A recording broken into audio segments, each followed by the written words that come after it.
America के बहनों और भाइयों, आपने जो गर्मजोशी और सौहार्दपूर्ण स्वागत किया है, उससे मेरा हृदय अपार खुशी से भर गया है। मैं आपको दुनिया के सबसे प्राचीन भिक्षुओं के संप्रदाय की ओर से धन्यवाद देता हूँ। मैं आपको धर्मों की जननी की ओर से धन्यवाद देता हूँ, और मैं आपको सभी वर्गों और संप्रदायों के लाखों करोड़ों हिंदुओं की ओर से धन्यवाद देता हूँ। मैं इस मंच पर कुछ वक्ताओं को भी धन्यवाद देना चाहता हूं, जिन्होंने पूर्वी देशों से आए प्रतिनिधियों का हवाला देते हुए आपको बताया कि दूरदराज के देशों से आए ये लोग सहिष्णुता के विचार को अलग अलग देशों में ले जाने का गौरव प्राप्त कर सकते हैं। मुझे ऐसे धर्म से होने पर गर्व है जिसने दुनिया को सहिष्णुता और सार्वभौमिक स्वीकृति दोनों सिखाई है। हम न केवल सार्वभौमिक सहिष्णुता में विश्वास करते हैं, बल्कि हम सभी धर्मों को सत्य के रूप में स्वीकार करते हैं।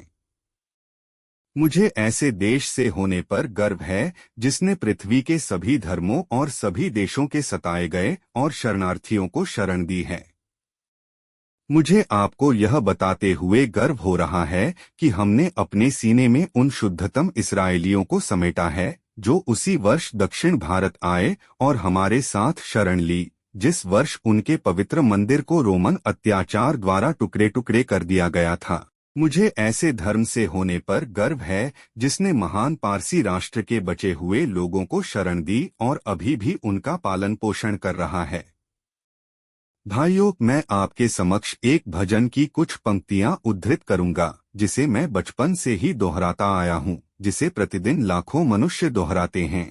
जिस प्रकार विभिन्न स्थानों से उद्गमित विभिन्न नदियां अपना जल समुद्र में मिलाती हैं, उसी प्रकार हे प्रभु, मनुष्य अपनी विभिन्न प्रवृत्तियों के माध्यम से जो विभिन्न मार्ग अपनाता है, भले ही वे विभिन्न प्रतीत होते हों, टेढ़े या सीधे, सभी आप तक ले जाते हैं।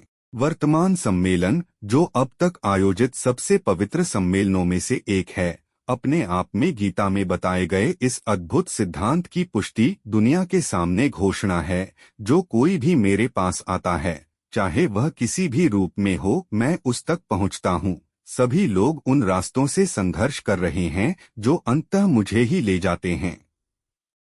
सांप्रदायिकता, कट्टरता और इसके भयानक वंशज धर्मांधता ने लंबे समय से इस खूबसूरत धरती पर कब्जा कर रखा है।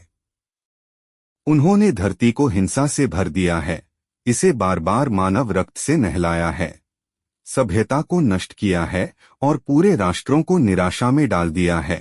अगर ये भयानक राक्षस न होते तो मानव समाज आज की तुलना में कहीं अधिक उन्नत होता।